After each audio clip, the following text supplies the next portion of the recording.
You're listening to a download from theoutdoorstation.co.uk. Number 524.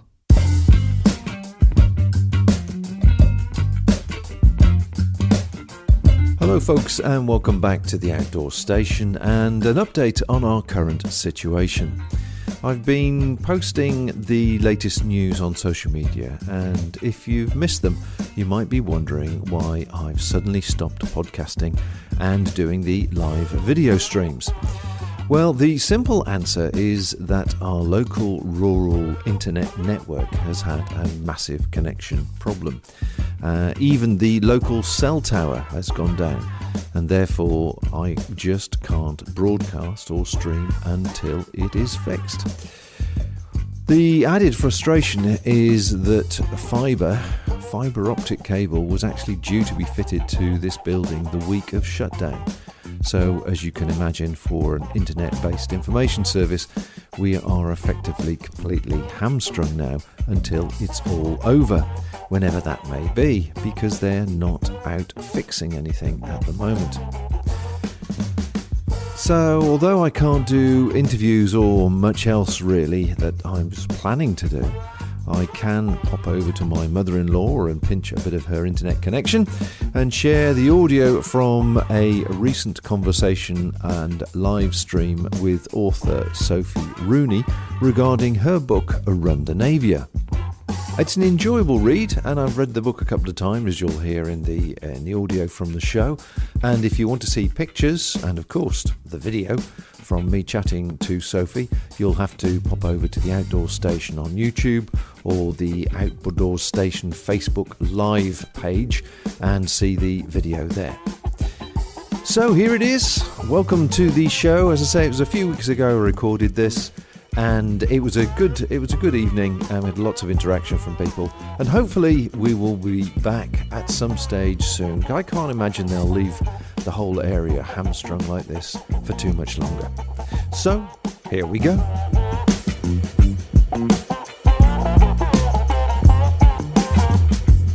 Hello, good evening everybody, and welcome once again to another live stream here on the Outdoor Station. On a beautiful evening. I hope you're enjoying such a marvellous evening that we can see out the windows here. Just want to say hello to everybody that has joined us in the chat rooms. I'm sure many people will be joining as time goes by. Ian McDougall, hello once again Ian, nice to see you. Thanks very much for coming back. Pete Simmons, is that somebody you know, Sophie? It seems to be a name from near you. Mum says hello Sophie. And there's a handful of other people joining as we go, which is really good. This is what it's all about, you see. It's all very intimate, this. This is like having a nice quiet conversation with a friend or a chat. So, of course, we are speaking to Sophie Rooney tonight, the author of this fabulously entertaining book, Rundinavia, which I've read cover to cover twice, I have to say. So a couple of things really, bit of housekeeping. First of all, welcome to everybody that's in the chat room, and those people that are there, please do drop a note to say where you're watching from. I'm sure Sophie would love to know who's joining us. I can see the numbers increasing slowly on the monitor, so I know many people are joining us on YouTube and Facebook, so welcome everybody. If you're watching this in the future, then do press the like button and subscribe button.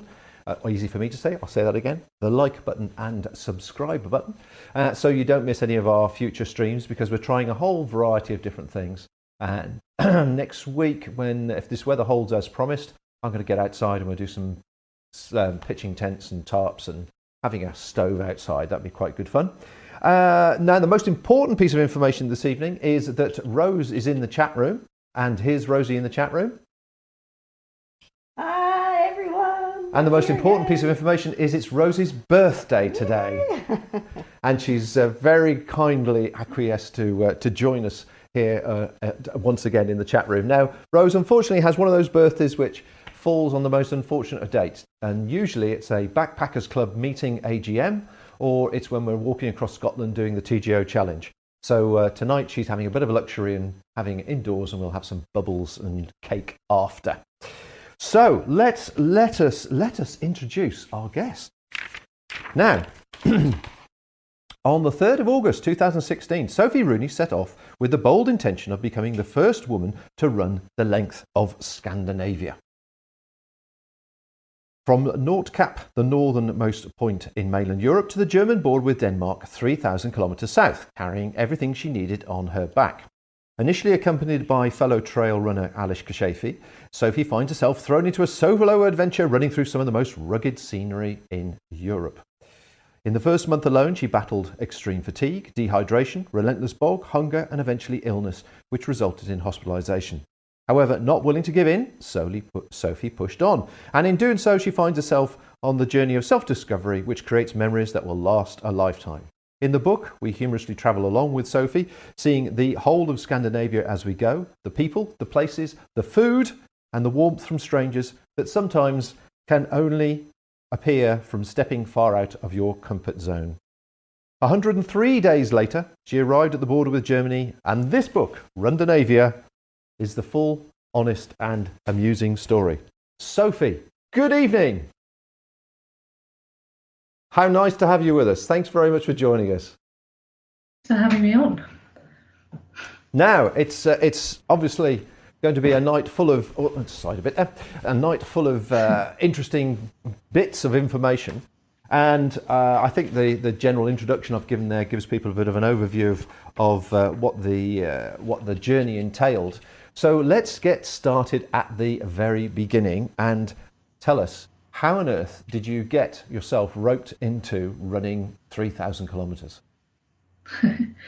Well, when you say it like that, it does seem like you'd have to be mad to sign up. But basically what happened was I went along to a talk at a pub, a talk that this guy was doing, Alex Sophie, and he'd just run the length of Britain barefoot. So he was talking all about that. And he then went on to say, and next year, no, sorry, not next year, in a few months' time, in fact, I'm going to try and run the length of Europe. That was his route. It's the E1 trail. It's apparently a well-known walking trail that I hadn't heard of before that evening. And I basically just liked the look of it and thought, you know what, I'm going to give that a go, and asked to go along. And so you did indeed, and it started very rapidly for you. So how long was it roughly then between that talk and actually starting? The talk, I think, was in mid-March, and Alex had always planned to leave on the 1st of August because he was a teacher. So he was going to see out the term at school and then leave on the 1st of August. So I had about, is that 2.5 months, 3.5 months to prepare. Okay, and let's put this in perspective. You hadn't really been a runner before this, had you? No,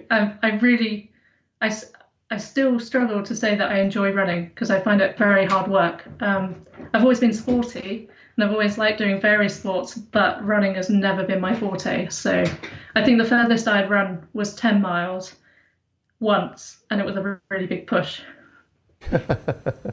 And as part and parcel of this, you decided to raise some funds as well. So you obviously, I can see the plank of thanks. What a great idea that is. Are these various people that have supported you?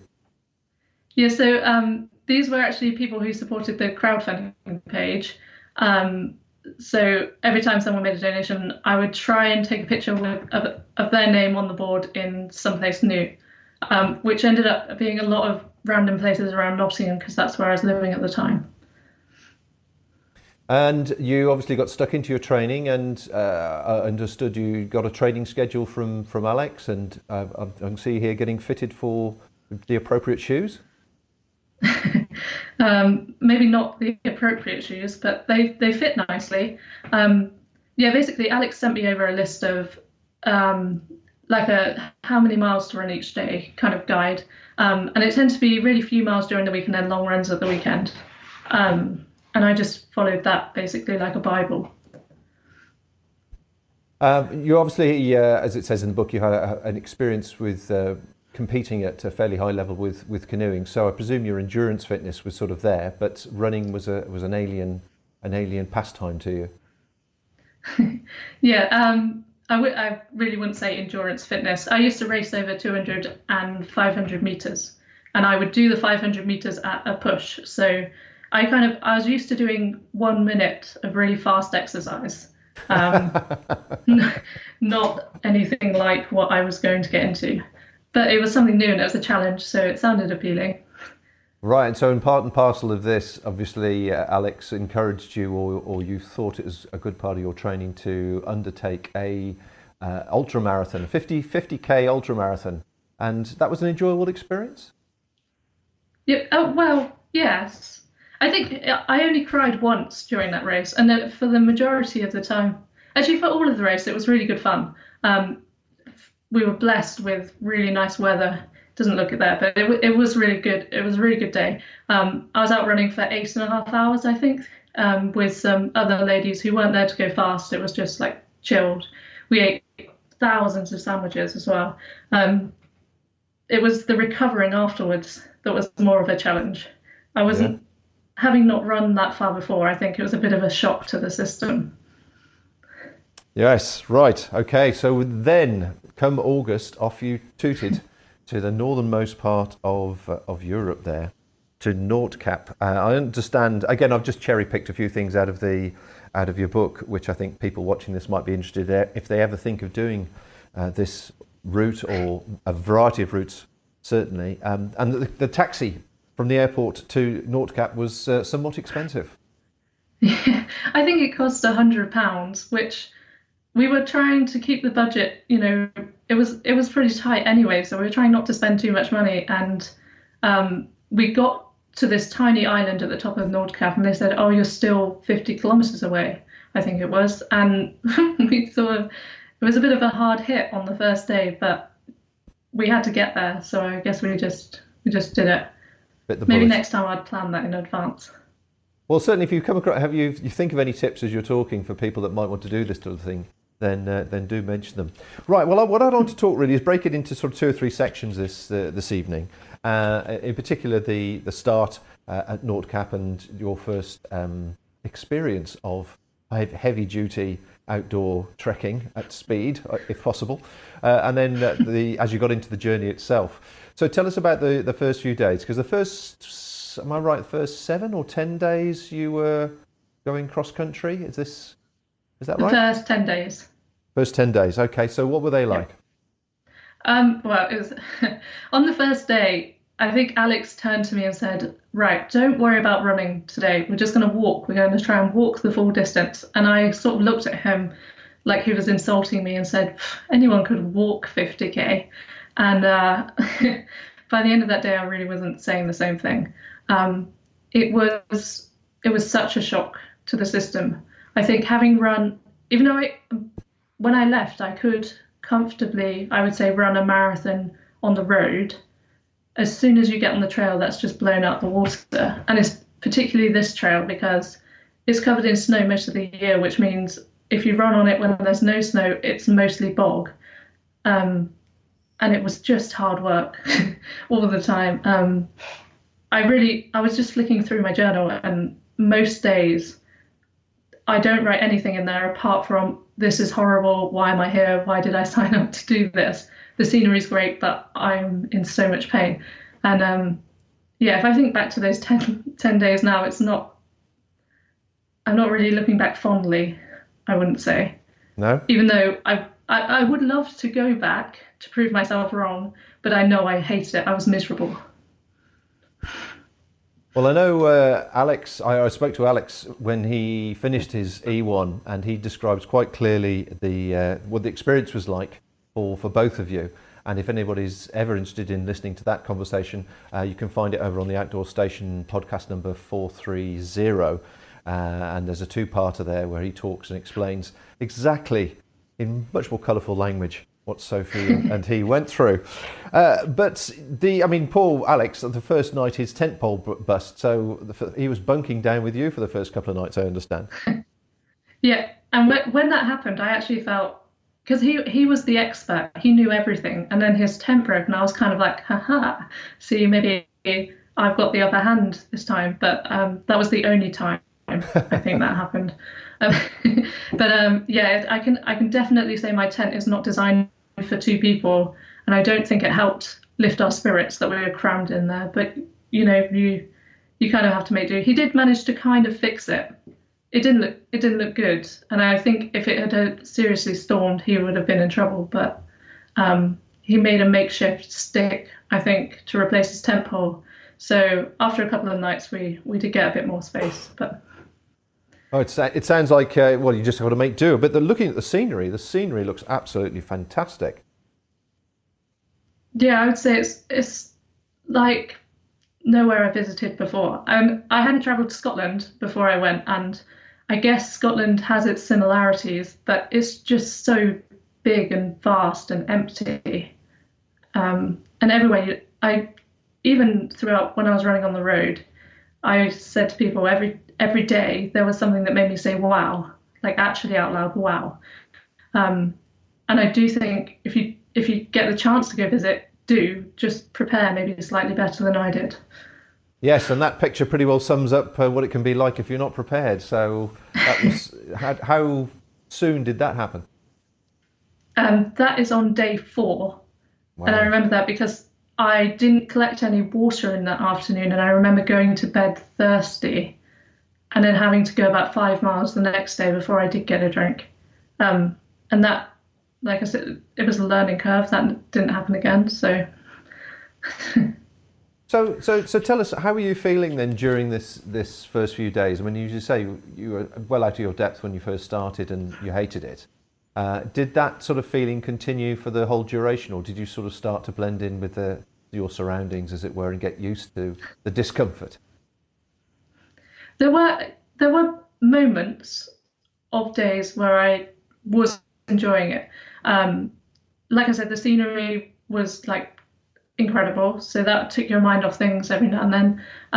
I was really struggling. I had blisters on the balls of my feet, so actually walking was painful, so it was really hard not to focus on that. But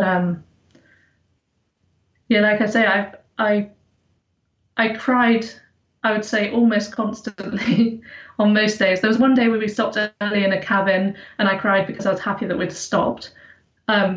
But it was just so hard, and I really questioned whether I could do it or not, whether I could keep going. Yes, dangerous moments.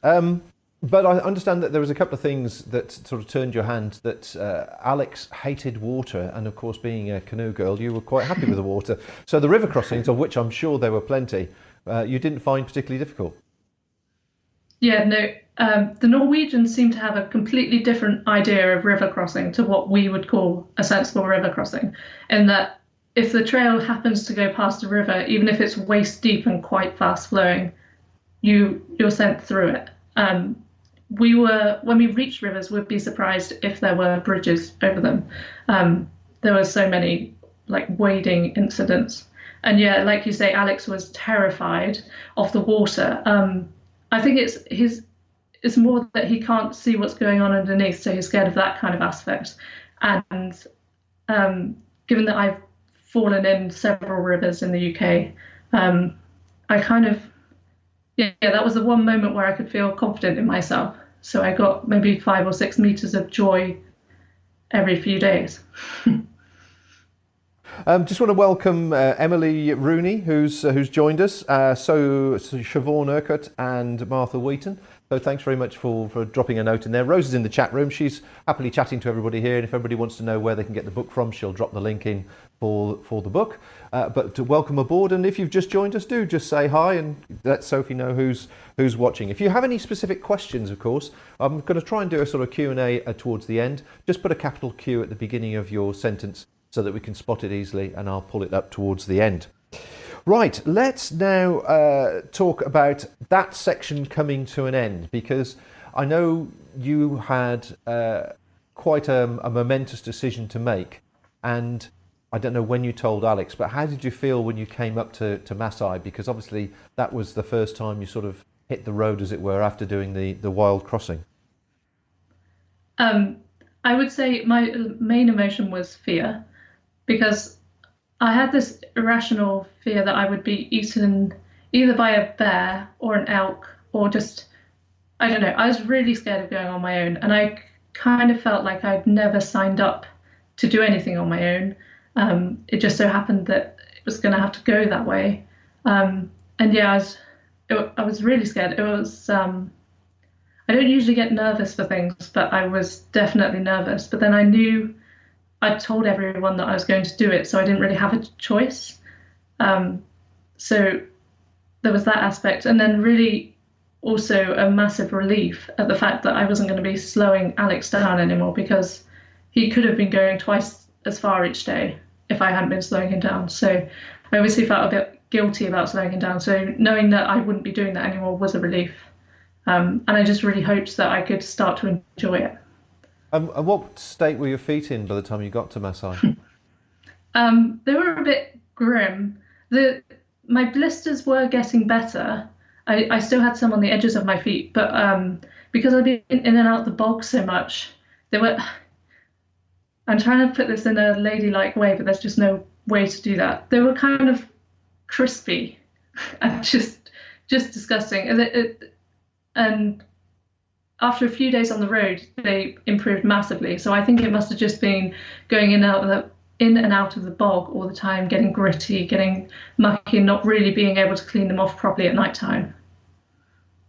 Indeed, you've got to look after your feet when you're doing something like this. So here we are at Maasai, and I believe this is the actual place you literally parted company. That's that cafe there. You sort of sat in and said your farewells. We did. We actually stayed a night in a cabin in Maasai, with the idea of like getting our plans together so we knew what we were doing going forwards, and also having a proper feed, because that building at the front there is a shop. I think it's a petrol station too, but they had a cabin out the back. So we stayed one night there and then went our separate ways the following day. And so the next part 2 of the story begins then, and you hit the road. Well, I'm going to change over in a second to the slides that you sent me relating to this. So tell us, how was it? How did you feel when you started on the road? How long did it take you to get over your fear and nerves about where you were and obviously running on the roadside and wild animals or whatever else you were scared of?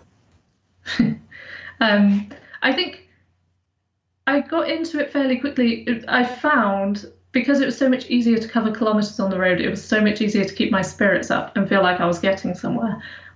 So I would just get into a routine of maybe do 10 kilometres, sit and have some food and a coffee, and then do the next 10.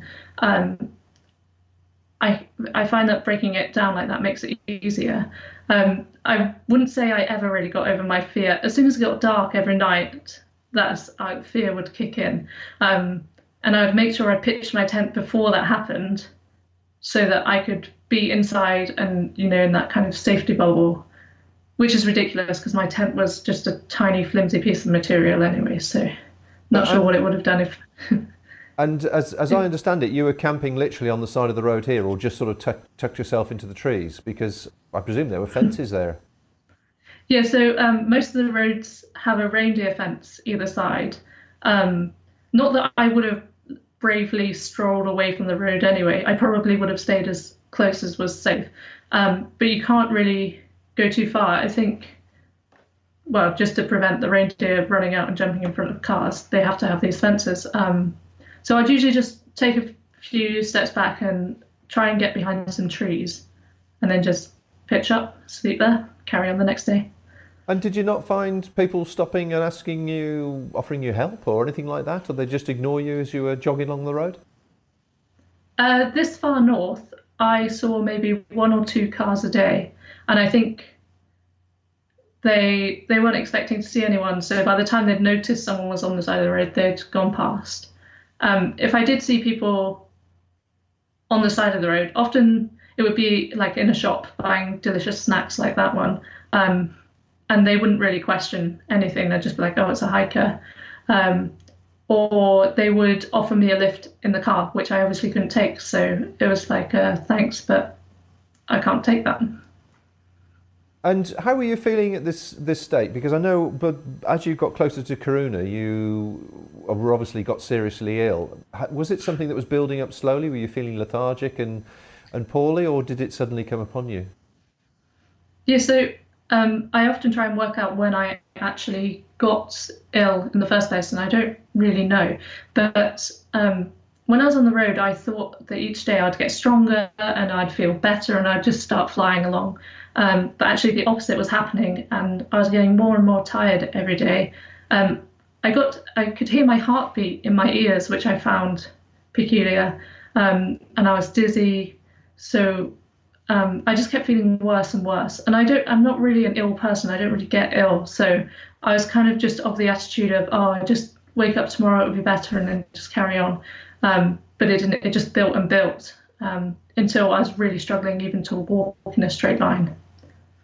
And how many days are we talking about between Masai and getting to Kiruna? Did this take over? I think it's just under 2 weeks, 12 days possibly. It is possible that the illness I picked up before then, and I just wasn't aware of it. But there was one day in particular on the road where I sat down and cried. I think it was Overa Sopero, which is in Sweden. I just sat down and cried because I was in so much pain and I just felt so rough. And yeah, I just didn't really know what to do. But then 5 minutes later, I just decided I was being silly and carried on running. And I mean, these roads do look very, very long and very, very straight. It must have been mentally very difficult to keep your spirits up and just seeing the road disappearing off ahead of you and thinking, well, I'll be there in an hour or 2 hours or whatever the case may be. I think, if anything, that kind of helped me in that I could measure how far I'd been, easily. They have markers every 100 meters on some stretches of the road. So I'll just count them off as I went past. I'm used to training in that way, sort of doing efforts and things. So I think it suited me. And also, there's no uncertainty, there's nothing unknown, it's not scary, it's just a matter of running. So I guess it made it simpler in that way. Well, looking at those two pictures of you on the screen at the moment, with you now Skype, and obviously we're standing next to the tent there, you're definitely looking a little bit drawn in that one. And I think this was getting close. Yeah, there's your starting to feel really poorly expression. And of course, it all happened in Kiruna. So just give people a brief idea of actually what the problem was so they understand the seriousness of it. So it turns out that I'd had a stomach ulcer and it had been bleeding obviously internally without me knowing they think it could be up to 2 weeks. So they couldn't obviously be sure exactly when it started or how it started. But I had been taking ibuprofen, so that could have been a cause.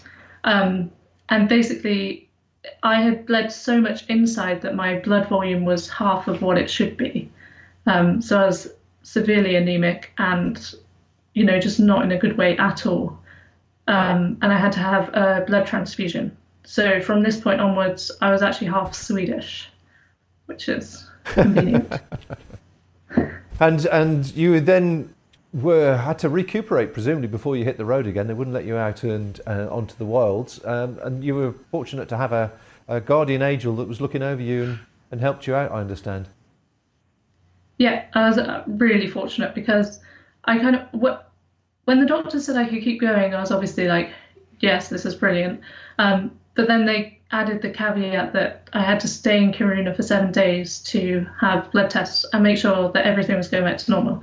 And I I looked at my bank and I thought, oh gosh, looked at the hotel prices and was on the verge of, having to either say, well, I just can't afford to stay, or ring my parents and, beg them.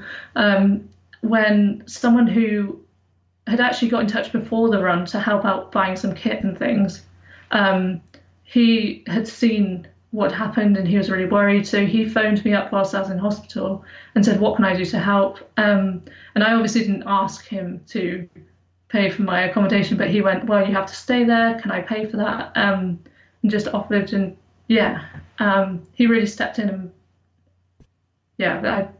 I can't express how grateful I was for that support. So, well, that was phenomenal, certainly. So there's Kiruna there on the map, and you were fairly fortunate by the looks of the accommodation that you had while you were recuperating. So it was obviously fortuitous, and that must have lifted your spirits physically as well as emotionally to be resting there and recovering.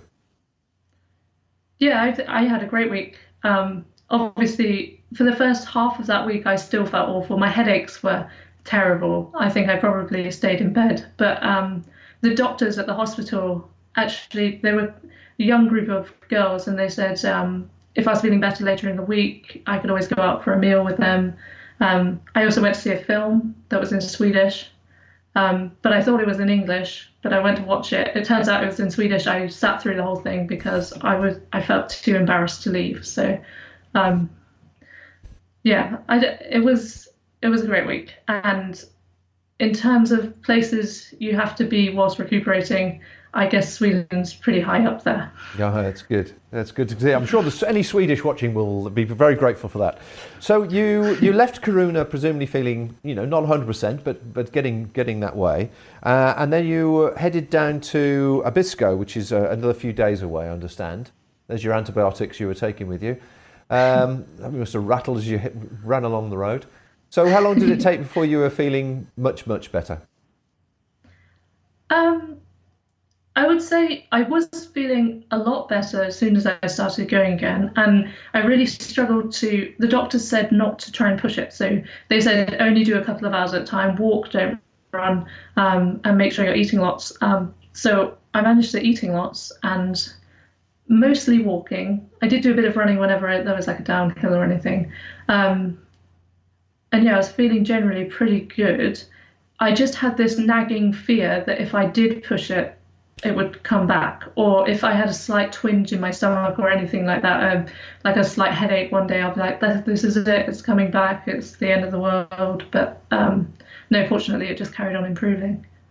Well, that's good to hear. So you arrived, I'm not too sure which one of these slides it might be, but you arrived at Abisko and you saw a friendly face, I understand.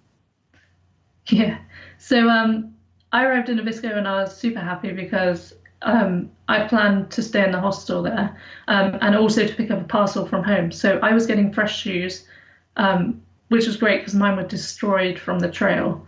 And I had a warm shower to look forward to, etc. But it turns out that Alex, because he'd been delayed in waiting for his new tent pole to arrive, he was actually staying there too. So even though he'd gone a completely different way, and stuck to the trail all the way to Abisko, we happened to be there at the same time. So yeah, it's great to see him.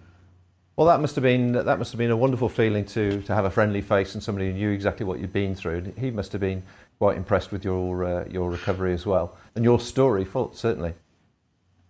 Yeah, I got the feeling he was feeling very much cooped up and he couldn't wait to get out of there. Whereas I got there and I was like, wow, this place is amazing. I'm going to have a shower. I went out for a walk with the other people in my room to try and see the Northern Lights. And yeah, I would say we had different attitudes about having to stay there. But yeah, it was good to see him. So tell me something. Did you ever ask Alex what he thought the night that you met him for the first time? What he thought? Would you like to know? Hi, Bob. Hi, Sophie.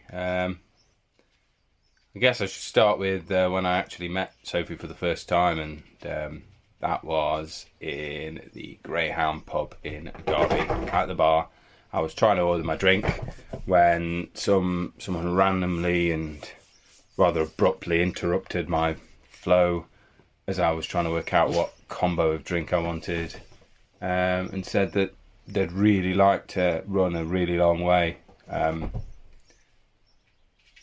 through the start of winter, definitely through autumn. I clearly didn't make it really obvious that it was going to be ridiculously hard. After that, really, I gave her the best advice I could, some training plans, which I'm sure Sophie followed. And then it was a case of getting the run done. She was stubbornly optimistic. I've got to say, I've never seen feet look quite that dreadful after just 2 or 3 days of travel. In fact, I've never seen toes that look like they'd been skinned from the base upwards. Even on the hardest days, she seemed to push on. Didn't admit she was tired very often. Found the strangest things amusing, although I think we were both like that, a bit delirious. And I think one of the most impressive things I've seen anyone do was Sophie changing her route completely and deciding to go her own way as opposed to follow the route which we'd both researched and we'd both decided to follow, even though it wasn't necessarily going to get us to where we wanted to go. That's pretty much all I could say about Sophie. I did think of writing a little limerick about I know a young lady who lived in a shed, but I decided not to. So, hi. See you later. Online. On demand. And always available. This is the Outdoor Station. Little note there from Alex, which I thought would be of interest to you, as God's his thoughts. Now we're sort of time's moving on rapidly, so let me just say, people, if who are watching this, thank you very much for dropping a note in the chat room. I've got a couple of comments here I must read out. Shirley Waterhouse from BDCC, just finding it really interesting. Thank you, Shirley, for your comments. And Felicity Rooney wants a shout out. Fame. A fortune. Elton Foyster. Hi Sophie, it's Elton here with my daughter Daisy. Steve Crofts. Thank you. Hi Bob and Sophie. Usual top quality. Thank you, Steve. And Elton Foyster. Daisy would like to know, do you run overnight? So did you run overnight during this particular run? I don't think you ran overnight at all, did you? No, not at all. I think the latest I probably ran was 6 o'clock, and that was in Denmark. And it was dark, but there were street lights. I'm an absolute chicken. So as soon as it got dark, I did hide away in my tent. Elton, by the way, was my proofreader, and he really helped with getting the book out there. So big thanks to him as well, as he's listening in. And of course, we must remind people, this is all about the Rundinavia book, which I can recommend, thoroughly recommend. Both the hard copy and the digital copy is available. If you'd like to know where you can get it from, Rose will drop the link into the chat room for you. But it is a really good book, really good read, really enjoyable. It's quite captivating. So I must congratulate you, Sophie, and your team that put this together. Now let's move on slightly to, as I say, time's rushing on. We have our next sort of major incident that occurred a bit later on. I'm going to pull some slides up in a second. So just after you left Abisko, just give us a sort of a few comments on how you were feeling and how things progressed for you. So leaving Abisko, I think that was probably one of the peaks for me, in that I'd seen Alex and I've been like, well, actually I've now made it this far on my own, and I suddenly felt confident that this was it now. I could do it. So it was just a case of running each day and just keeping doing what I was doing. And I actually started to enjoy it, which was obviously nice. That's an example of my gourmet cooking, which was just some linguine. And I honestly can't tell you what's in there. Maybe tomatoes, maybe not. Anyway, I would run every day. I ran from Abisko. I went out to the Norwegian coast to see the fjords, which just spectacular. And that really is, it made me emotional when I reached the fjords, like seeing how beautiful it was, somewhere where I've always wanted to visit. So it was a real treat. And then, obviously made my way south, following the roads, which aren't really designed for people on foot. There are a lot of cyclists, I would say, in that part of the world. And when I say a lot, I mean you'd see one every few days. But just kept running southwards. So I'm seeing these pictures now and remembering how cold it was, and just thinking, what was I doing? It looked like it was because you were running into winter, weren't you? Yes. So because of the delay at the start and everything, it was sort of September, October. And it was always kind of like winter was on my heels. And I was really fortunate in that I had great weather throughout most of September, I would say. I think there's just high pressure and just blue skies day in, day out for a good 2 or 3 weeks. But then it did really start to get cold towards the end. I think I was camping in -10 some nights, which I wouldn't recommend to anyone, really. Well, it certainly shows your spirit and toughness that you kept going through this. Now, I'm just trying to find through the slides where we start to get to another place of interest, which happened at Tretton. So let's sort of introduce us to the story at Tretton as I move towards it. So the story at Tretton really begins in the north, where there are small tunnels that happen quite frequently. And the first one I went through, a truck came the other way at the same time I was going through, and he honked his horn, and it was one of the scariest things I think that's ever happened. And from that point, I was like, I don't think I should be running through tunnels. And for a few days, I think I stuck to the rule of I'm not going to run through any tunnels. And I actually hitchhiked through. But then they started getting shorter again, like where I could see the end, so I'd risk running through them. And then when I got further south, tunnels they're not really a thing as much when you're further south, because it's not quite as mountainous, and I guess they've got more space, and yeah, you just don't see as many. But just outside of Lilyhammer, I found this tunnel, and it was early morning. I'd camped just up the road from here, and I looked in it and I thought, well, it looks pretty wide, pretty well lit. It was 4 kilometers long, and I thought, you know what, I'm just gonna go for it. And I ran down on the side there. The crash barrier ends, and that walkway is still there the whole way through. So I just thought, I'll pop in my headphones. There you go, you can see clear pathway. I'll pop in my headphones and I'll bolt it through here, and it'll be absolutely fine. And I think I got halfway through, and I saw flashing lights coming towards me, and I thought, oh gosh, thinking maybe they won't be for me, but they did. They pulled up in front of me, and quite forcefully, but not too forcefully, I guess, like told me to get in the back of the van, and they wanted to check all my details and things, which was, you know, I didn't know if it was unlucky or someone had told them I was there or whatnot. And I did feel bad. I'm not great at breaking the rules. I'm good at bending the rules, not so great at breaking. And I sat in the back of the van, and I thought, oh gosh, I'm gonna have to pay a fine. You know, just frustrated, a bit like annoyed at them for holding me up as well, I guess, stubbornly. But then whilst we were in the back of the van and they were taking my passport details, there was a huge crash, and I just heard the officers from the front of the van jumping out and running backwards. And then the person who was in with me was like, oh gosh, I best get out too. So she was like, just wait here.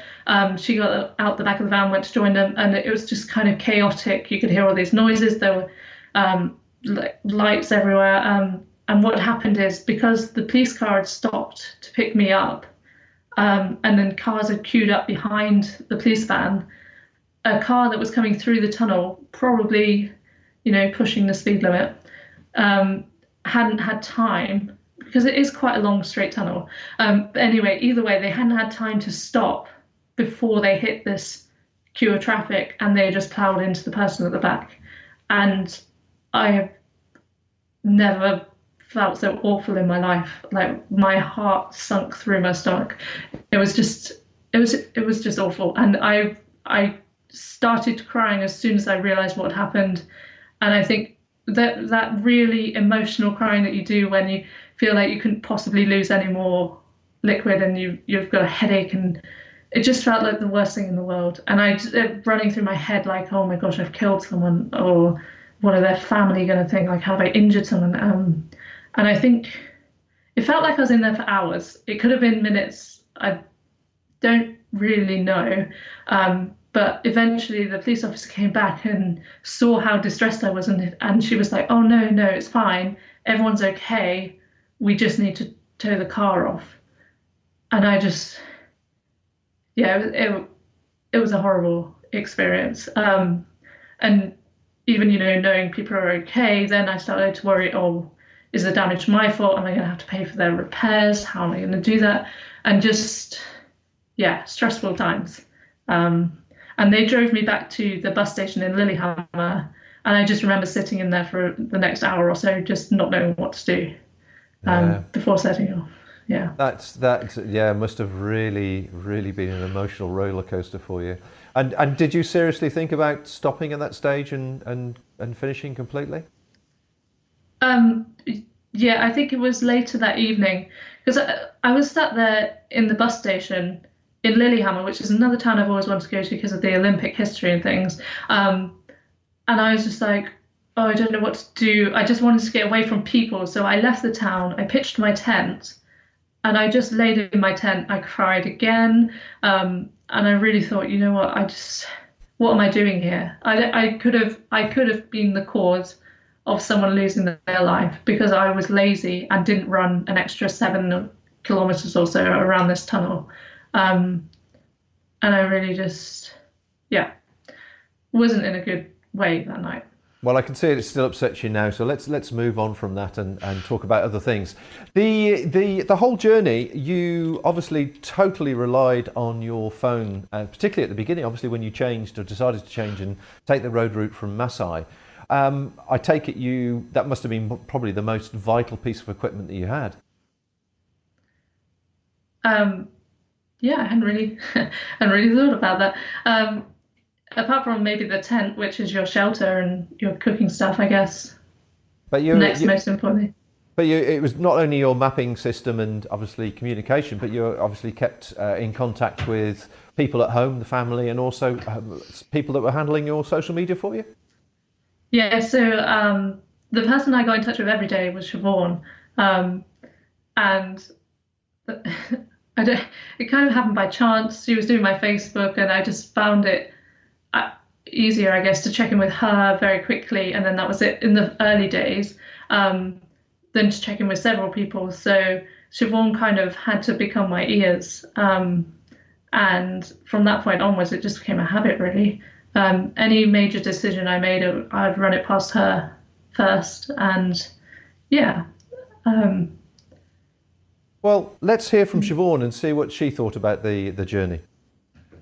Hi, I'm Siobhan, and I did Sophie's social media while she was doing Rundinavia. I'm one of 3 additional mothers that she adopted from the canoe club that we're all at, Banbury District Canoe Club.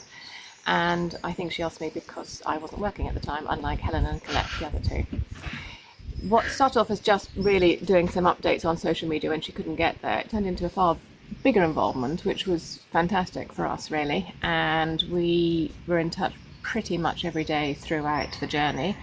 And obviously there were some, good points and bad points along the way. And overall, I think it was more good points. But I think what came out very clearly in her text was just how hard it was and the relentlessness of it. And I think she's probably skipped over that a bit in her book, to be honest. I think it was really, really hard.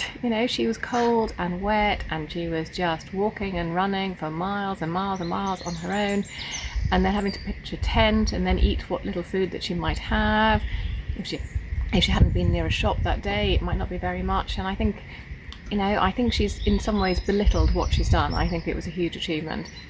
There were obviously some real low points. I think she was struggling obviously at the beginning, and in hindsight she was probably getting ill then. But I think making that decision to break away from Alex actually turned out to be a real high point as well, because she then got control over it, what she was doing. And I think for her own peace of mind, that was a really positive thing. Obviously, the big low point was when she was in hospital. And certainly, I was keen that she was able to understand it would be fine if she came home at that point. She could go back out and do it again, but she needed to know that option was there. Rightly, she turned it down.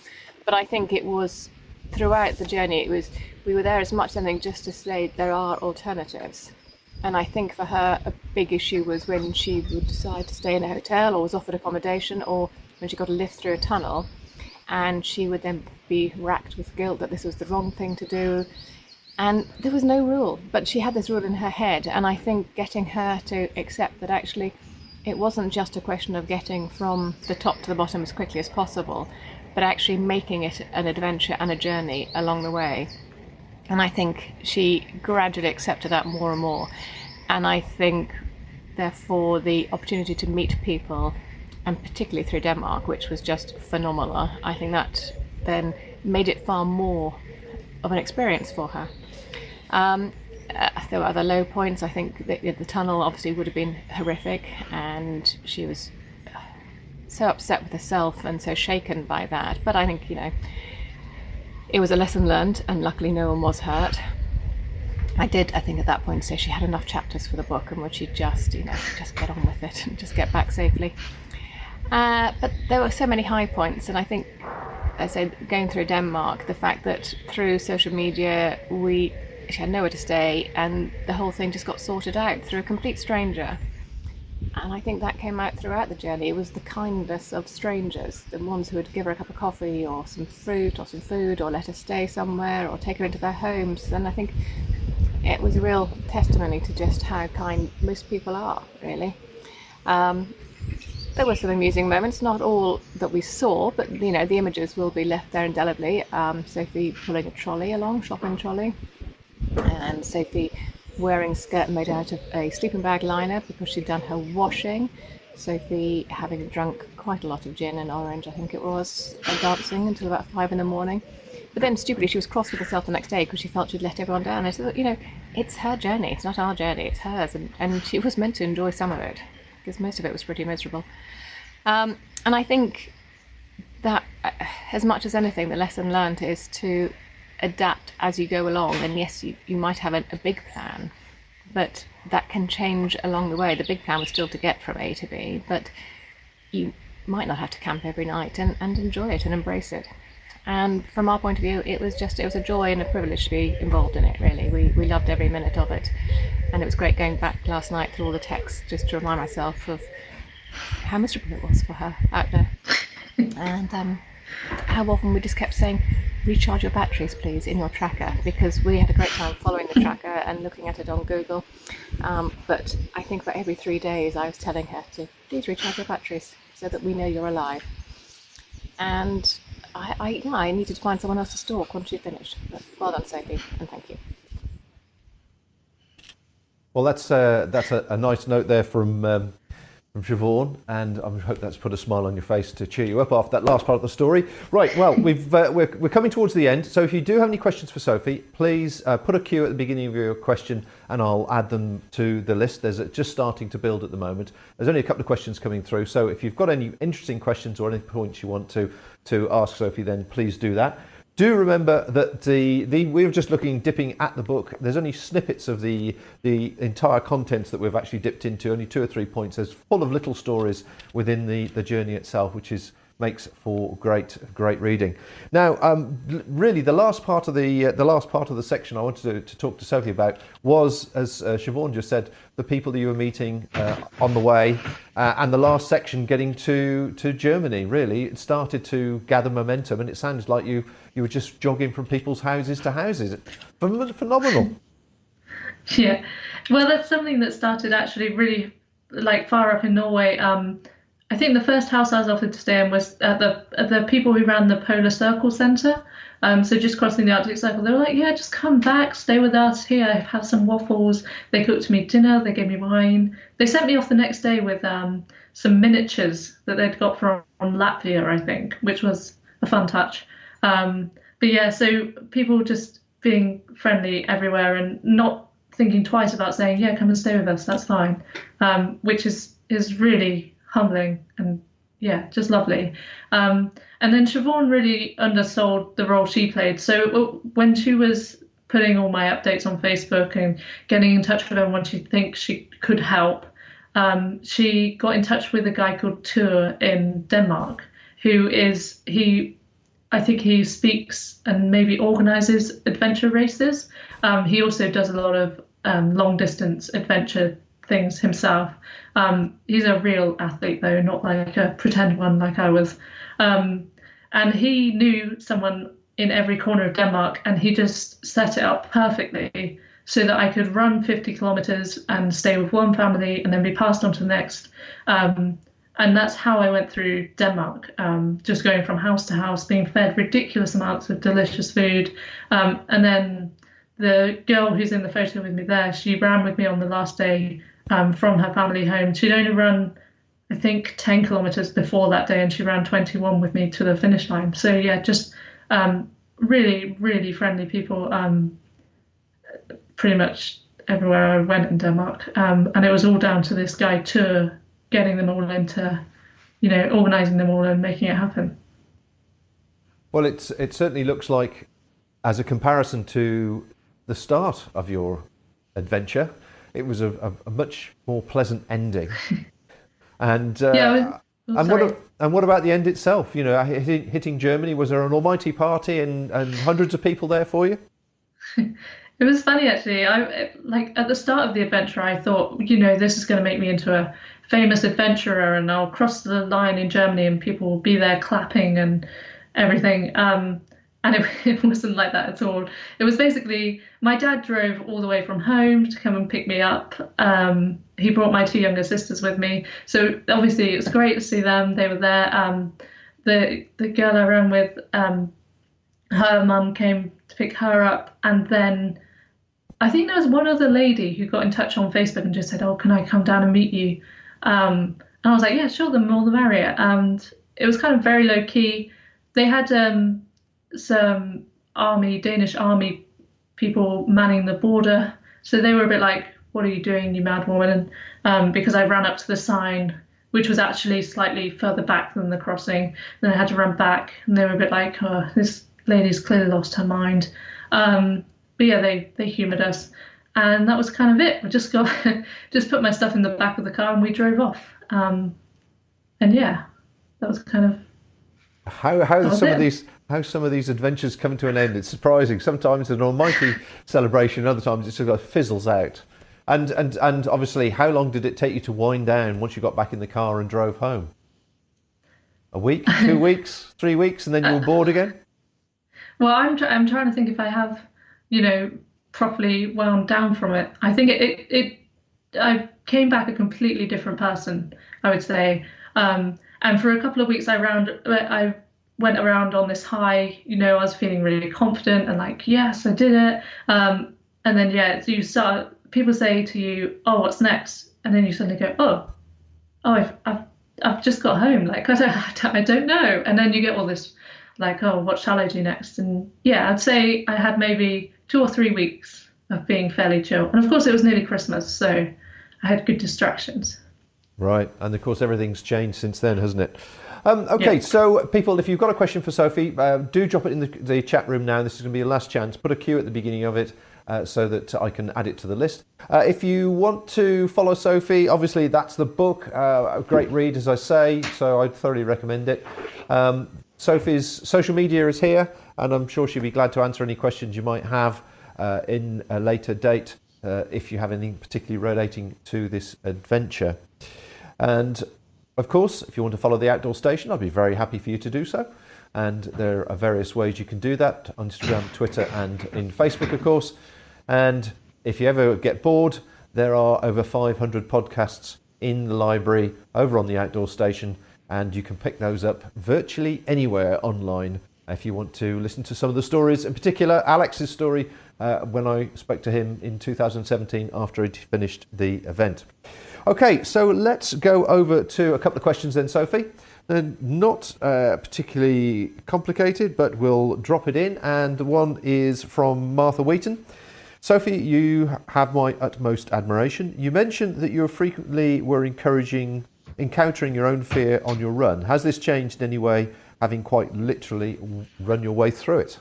I would say I'm still a massive wimp, and I still, if you asked me to go and wild camp on my own somewhere, I'd be nervous. I'd enjoy it more now, I think, but I would still be nervous. I very much accepted that I like to do things with at least one other person, because then I just feel safe. So yeah, I'm sorry, it's not the big, brave, life-changing thing that I wish it was, but yeah.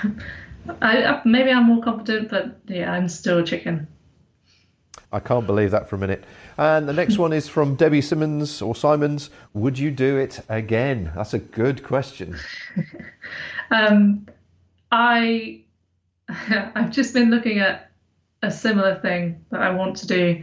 I would do it again, but I would do it properly, is what I would say. I would plan better. I mean, the resources are so much better. I've been looking through them this week, and I am tempted. I'm very tempted to try and do it again, but then I do also worry about not going to other places. So I definitely do a similar thing again, I think. Right. Okay. Well, there's that answered. So thanks everybody that's dropped the questions in. Is there any more coming in, Rose? Just got a little question. Sophie, there's quite a lot of concern about your hair. Oh no, is that my sister's? It's obviously changed quite a lot, and we're Emily's concerned. That did you do it yourself? Yeah. The hair is very much a lockdown, probably boredom thing that's happened. I did do it myself, but it's kind of level, so I'm rolling with it. Well, if it's your sister's, I'm sure you can charge them for your particular style when the time comes. Sophie, we've come to the end. Thank you very much indeed for your time. Thank you very much indeed for such an enjoyable book. And thanks to everybody that's joined in and watched this, and obviously those that have put questions forward as well. We will be doing some more live streams next week. It might be more practical stuff this time. It might be outside camping or whatever it may be. Who knows? We might be speaking to someone equally as interesting as Sophie. So thank you once again, Sophie. And thank you everybody else. And until next time, bye. Thanks to Sophie, of course, for joining the show. Even though I can't broadcast at the moment, I am compiling future guests. So if you have any suggestions or interesting projects of outdoor interest, please drop me a line on email and it'll creep its way through to me eventually. Hopefully the new normal will start soon, whenever that may be. So until next time, folks, take care out there and bye for now. Thank you for listening to this podcast. To hear or see more from our extensive free library, please visit theoutdoorstation.co.uk.